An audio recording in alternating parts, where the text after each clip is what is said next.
Students, welcome back to the part 2 of the lecture number 2. So, we are discussing about the optimization in support vector machine to find out the maximum width of the road, so that boundaries can be further apart. So, let us get back to the board and do that. So, how can I do this, find out that? So, I have drawn another construction of this, please focus on this. Okay. So, obviously, this will be your y, this will be your u, right, as usual I have done, or x, depending on how you think about it. So, now let us draw that construction. Let us say I have an unknown here, correct. I have an unknown here, let me use the red chalk, red one. So, first I draw a vector same like this, u vector. Okay. Am I clear? I draw that. Then I have another vector here, another positive point. You can see here there is a positive point there, right. So, this positive point here. So, I draw a vector from this. Am I clear? So, what did I do? Let me first tell you. So, there is a negative points here, as usual here, negative point, there is a negative point there also, correct. So, I draw a vector u, correct, or rather I draw vector u minus, that is better, u minus. Okay. Let me write it properly, so that you don't. So, u minus, and then I draw another vector with a positive point, I call it u plus, correct. So, now if I join these two vectors, one this one and this one, I get another vector, correct. So, let me just take it out and draw this triangle. This is u minus, this is u plus, and this is the another vector, right. So, you can write down vectorial summation rule. You can easily find out this is the resultant vector, right, which is u plus minus u minus, correct. That is what it is, this vector, this one. Am I clear? So, now let us draw a unit normal to this here at this point here in such way that unit normal is parallel to w. This w, which is perpendicular to this median line, I am drawing unit normal which is parallel to parallel to w, same as a w, right, and that means this is perpendicular to the mean line, correct. So, now if I extend this one, extend this line further, extend this one, this is what is my width is, okay. You can clearly see that this is what is my width is, okay. So, now what does it mean? This line which is connecting or which is part of this triangle, from here to u minus and then from here to u plus and this line. If I project this line onto this, I can find out the width, correct, very easily I can find the width. So, this is what you should remember. Let me tell you again for the sake of understanding what did I do. I draw the same road with a mean line, okay, with positive, negative and mean, okay, and then I draw one vector which is starting from the origin 0 to negative point, that is I call it u negative, okay, u negative here you can see here u negative, and then I draw another line connecting 0 and the positive vector, positive point, which I call it u positive, and then I join these 2 points. So, therefore, these 2 points connected will be vector will be u plus minus u minus, right, that is what. So, at this point here where u minus has been drawn, I draw a unit vector parallel to w, so that it become perpendicular to the mean line. This unit vector will go like this, correct. So, now if I project this line onto that is my width, right. So, that is what I should maximize. So, if you do a math properly, you will find out very clearly that the width will be related to this u plus and u minus difference, okay. So, now if you do this mathematics properly, very easily you can find out that is equal to 1 minus b minus 1 minus b. Okay, you can do that, correct. So then it's become 2, b will get cancelled, it will become 2. Okay, you might be thinking why it is minus minus. So for this equation, these two equations, you can find out u plus and u minus. Okay, they are similar, but go back to my earlier equations where it was done, that one was 1 minus here, 1 plus here. Okay, so y was not there. So then u plus becomes what? 1 minus b by this vector w, and okay, so let me write it down that. So we have written earlier w u plus b is greater than or equal to 1, right. So u plus become what?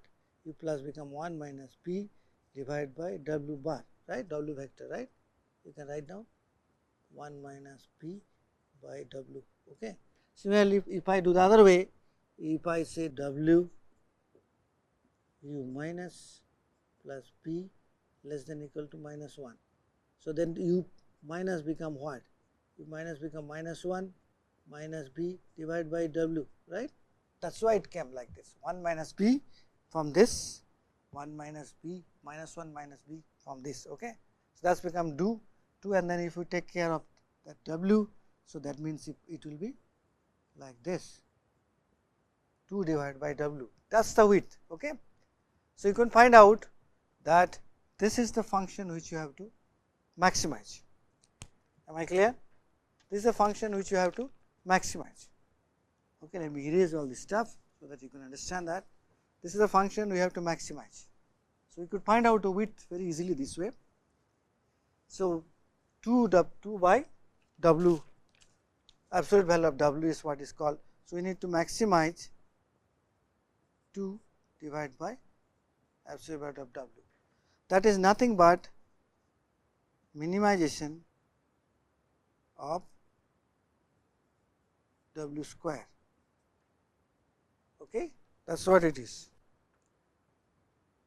Am I clear? That is nothing but minimization of w square by 2, opposite. So you can make it ulta. This is maximization, minimization is this, right.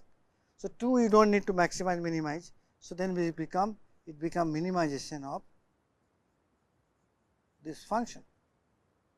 Okay, that you can easily find out, right, from the corresponding data points. So now obviously this maximization has to be found out under certain constraint, and this constraint had to be done using Lagrange multipliers. So we can write down this, let us say Lagrange multipliers are a. Okay, so that means I have to write down this like this. This is my function to maximize, sorry, minimize, and then okay.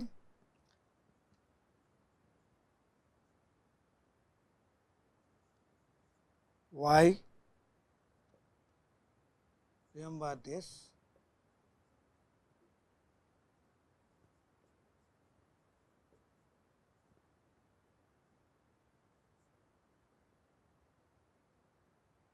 and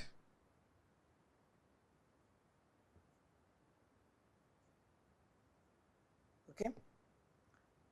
So here A is your Lagrange multiplier, or rather YA, let us say lambda n. Lambda n is what is better. So lambda n. So therefore I can do these things because I have many data. So I can always start, better to write I, okay, y n. I goes to 1 to n and lambda I also, right. So every step you can add that, lambda 1, y 1, w plus dot u plus b minus 1. So you can add it up and do this mathematics. Okay. So if you do this mathematics, you will find the minimization is required, differentiation of this with respect to w, right. So then w will become like this, I goes to 1 to n lambda n or lambda I y I u plus. Okay.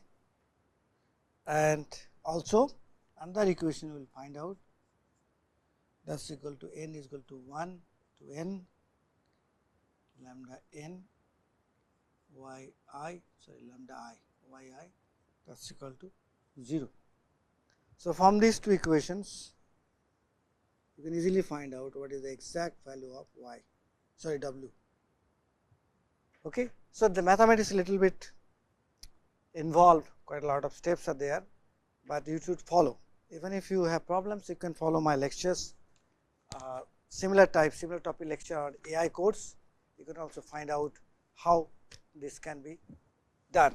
So, that is how actually mathematically one can find out the value of optimum value of w or the maximum value of w. So, Vladimir Vapnik, who did this calculation first time, remember his name, okay, very important algorithm, Vladimir Vapnik. He is a Russian mathematician. He first time developed this technique and did all this mathematics, and then they wrote a kernel to discuss about different kinds of this mathematical functions, and this kernel is what is useful thing. So, let me stop for the discussion SVM, and let me tell you the next thing, what is called the ANN or artificial neural network. Artificial neural network works based on the human neurons, and human brain has the largest number of neurons, almost 10 billion neurons. Okay. That is why we consider human brain as a information processing system or parallel information processing system, and use this concept to develop the neural networks, what is known as a artificial neural network. So, typically brain contains about 10 million neurons, and this is what the biological neuron looks like. So, you have a dendrite which is attached to the cell body. This is what is your nucleus is. Okay. As you know, this is a nucleus, and then you have action on the other part, and between this action of this neuron, let us say this is neuron number 1. So, action from the neuron 1 is connected with neuron number 3, this is number 2, number 3 via between action and the dendrite using synapses. Okay. So, therefore, the signal from this neuron number 1 goes to neuron number 3 via action and synapses, correct. So, any kind of information. So, suppose you have another neuron, and for both this neuron 1 and neuron 2, both of them actually, suppose you have sitting on the hand and you are sensing temperature. You hold you are having a cup of tea and tea is hot and you are sensing temperature, right. So, these two, both the neurons are sensing the temperature of the cup because you are holding. So, they will take this information and then transfer it to the actions of the respective neurons, and these actions will then feed the information to the next neuron, that is called neuron number 3. That is how this parallel processing is done. These two are acting parallelly, neuron 1 and neuron 2, sending the informations or rather sending the processed information. Why they will send information? Information is collected by the dendrites, processed by the cell nucleus, which is basically called a processor, and then this is sent to the action. This transfer this information to the next neuron number 3 via the synaptic connections. Okay. Synapse is nothing but a fluid between axon and dendrite. You can see that this is how the biological neuron works. That is how. So, when a critical amount of information is to be transferred, there will be a spike, there will be a discharge will happen between action and the dendrites of the subsequent neuron. That is how the information are transferred. So, couple of things you understood. One is that the dendrites are collecting informations, giving the information to the nucleus is processing the information, and then it is transferring the information to the next neuron via the synaptic nerves, right. So, that is a parallel processing system. Can we mimic this system? Okay, this is again shown here nicely. You can see here this is a dendrite, a nucleus and actions are connected to the next dendrites by using the synapses. So, dendrites are called input devices, they collect the information. Cell body or nucleus is called the processor, the processes the informations. Synaptic things are called link, and action is basically output. Action is output, right? After processing this, action provides the output. Output is transferred to the next neuron by this synapses. Okay. That is how the human neuron works. Okay. Please remember this. So, as I told you, neuron is connected to other neurons through this 10,000 synapses. A neuron receives input from the other neurons, then inputs are then combined, processed. So, once the input exceeds a critical value, a discharge will happen like a spike. It is nothing but electrical pulse which travels from the body down to the axon to the next neurons. You can feel that many times you can have this electrical pulse going through your body, you can feel that also. So, axon endings almost touch the dendrites, this is by the synaptic naps, and there are a lot of neurotransmitters like chemicals which actually released during this transmission. So, the question is, can I use it in case of my artificial neural network? So, if I have to mimic this, so what I can do?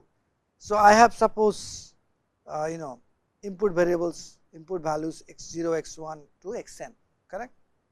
And what I can do, I can put some weights. I will tell you why weights are required, w0, w1 to wn, then sum it over. So, these are my input variable, multiply by weights, sum it over, that is what the actions do.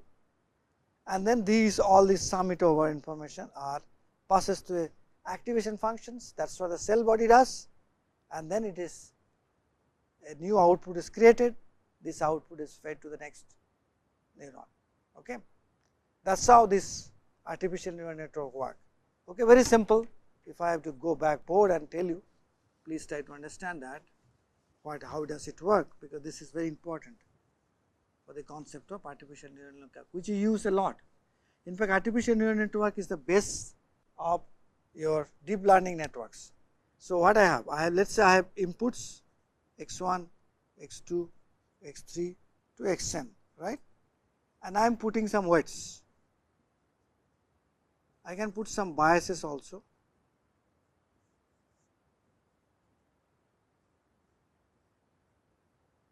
Correct. So, if I weight, what do I get? x1 w0 w, sorry, w1, why shall I write x0. So, x1 w1, x2 w2, x3 w3, xn wn. Sum it over. So, we add everything. So, what is that I can write down? xi wi I going to 1 to n, correct. This is how I can sum all my input. Okay. So, weights are basically for what? If I do not know, some variables may be more important than other variables, right. Let us say in an experiment, temperature is more important than the time, or than the strain, or than the stress or load. So, temperature must be having more weight, because that is more important. So, therefore, I can control these w values in such way I can consider which of the variables are more important than the other ones. That is the idea. So, I keep the whole thing open. So, depending on the input, suppose x1 is more important, I put more value, more w on the x1 than x2. The xn is more important than all the others, then this wn becomes the maximum value, right, in the whole system. Then I multiply it, then when I multiply it, what I am doing? I am just basically depending on the values of w, these variables are becoming larger or smaller depending on the value of w. Okay. Then you sum it over. After that, I put this sum to activation function. Let us say this is my z, correct. So, activation function is sigmoid function. What is sigmoid function? You know that, right? Sigmoid function is 1 divided by 1 minus 1 plus e to the exponential z. If this is my z, the activation function will be like this, correct. So, activation function will process the data, it will create a new output. This output again fed into a neuron. So, this process goes on parallelly, several steps, 1, 2, 3, 4, several layers, correct. That is what is called a multi-layered neural network. Okay. That is the idea. This is the main basic idea which you must understand, do not forget. Okay. So, let me do it again. So, as you say x1, x2, x3, x4, x5 here, W1, W2, W3, W5 multiplied summation unit, then we call it transfer function. That is what is your activation function. Many people call it transfer function, best term is activation function. So, then output is created, then output is fed to the next neuron. Okay. So, one can keep on doing like this, you can follow my slides and understand that. Okay. That is shown in many kinds of slides, so that you do not forget it, you understand it very clearly, right. So, you can clearly see here. So, here even you can cross connect. So, the x1 is multiplied with WA1, W is many cases, W wherever WN is there, right, you can see that this kind of network can also be created. So, there are different kinds of network can be created. One is called completely connected. That means, here every variable is connected to other variable. You can also have feed forward network, what is a directed network. Okay. You can see that arrows are directed in the right direction from here to here to here to here, right. This is called feed forward. You can also have a feedback connection, what is called recurrent network. The recurrent neural network is used for speech, actually various kinds of Google Translator, many other things are used. I will not have time to discuss each of these. If you want to know, please go back to my course on IML in materials engineering. There I have discussed about all these kinds of neural networks. Because neural network is form the base for many of these techniques which we are using in our many of these applications, whether large language models or whether we are using this kind of translation rules or natural language processing or even various kinds of image processing tools, deep learning language, deep learning methods, we use that. Okay. So, feed forward network versus recurrent networks. Feed forward has no loops, inputs goes to hidden layers. So, by the way, as I told you, there are many layers, you can see that there are many layers possible, one after another layer, one input go to output to others, and then other input goes to the output to others. Okay. You can create many layers, you can keep these layers as hidden layer or a input layer, hidden layer, output layer. So, you do not say what is there in the inside hidden, that is what is the black box. Okay. So, hidden layers actually there is no loop for the recurrent networks, sorry, feed forward networks. Recurrent networks use loops, positive or negative feedback loops. Okay. It is also continuous by spiking. Continuous network models means spike rates are very high, spike rate means firing rates, consistent with rate code model of neural coding. It can be also, we can use for supervised and unsupervised. Most of the neural networks are actually supervised models, where you have all the x and y values are known, but it can be used unsupervised also, correct. Clustering, principal component analysis, both are actually unsupervised kind of models. Okay. So, you can see here I have multiple inputs, but single layer. Okay. This is the only layer. You have multiple inputs, you have single layer. You can multiple inputs and double layer. Okay. You can see that there are two layers. This is what is called hidden layers, where all these black box calculations are done. So, we can also have multi-layer perception models. Okay. So, you can have different kinds of layers as I created. So, humans have ability to identify patterns within the accessible information with a very high degree of accuracy. So, whenever you see a car or bicycle, you can immediately know from the shape, right. So, artificial neural networks also can do that. Okay. So, that is why you can create what is a perceptron. Okay. So, we will discuss about this perceptron and in detail manner in the next lecture, because we are almost reaching the time of this class. So, we will come back and discuss about perceptrons, how the perceptrons can be used, how can I develop multi-layers, and also related mathematical stuff, which I will do in lecture number 15. Let us stop here. Thank you.